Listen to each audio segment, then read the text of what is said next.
All right, you got different types of connectors that go in here, Davey. This is a double connector. You put an MC in it, you just slide this in, and both your cables will go in this duplex, and you can put them in one box, all right? That's one connector for MC cable, and they come in different styles. This is a Romex connector. You're going to recognize it. The difference between a Romex connector and an MC connector is the Romex connector's got nothing here. The MC connector is going to have like some metal right here, just enough for the wires to go through, but not the jacket. All right? That's the Romex connector, and you got the MC cable connector, which looks exactly the same, except there's like a spider web over this of metal. All right? And all you do is you take your, let me open this up a little bit. You take your MC cable, you're going to slide it over the connector. You get it on there snug, you tighten the screws, but you don't want to over tighten these screws. Okay, if you over tighten the screws and pinch this jacket, this metal could cut into the wire.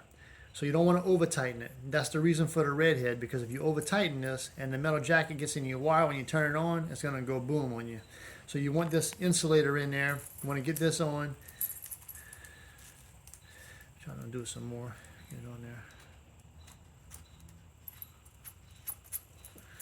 But you're going to make it sit, like if they had the web on there, it would probably sit about right there. You tighten it up and done deal.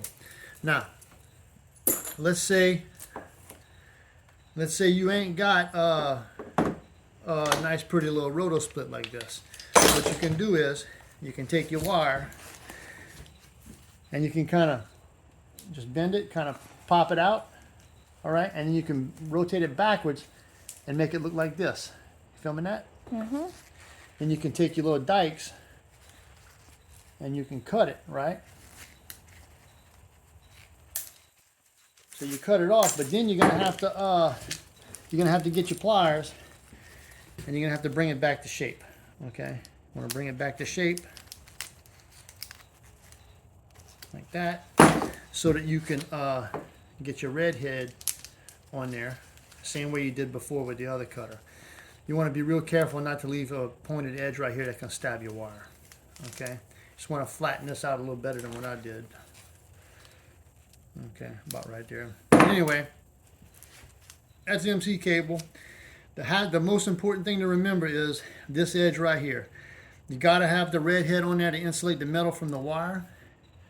And if you ain't got a red head, you can pull it back, put a lot of tape, and then push the tape in there and use the tape as an insulator. But that's kind of a ratty ass way to do it. You want to have the red head, and usually when you buy a roll of MC cable, it's going to come with the red heads. If it don't, and they want to sell you some red heads, make sure they give you the right size, because if it's too big, when you get it in there, if it's too big, stupid thing. If it's too big, you're going to have to kind of overlap it and make it small for it to fit in there. Okay, you can use the big one and the small one too, but you just got to overlap it and make it fit. But this is the most important part about MC cable, is making sure that this sharp edge don't get into that wire. Cut.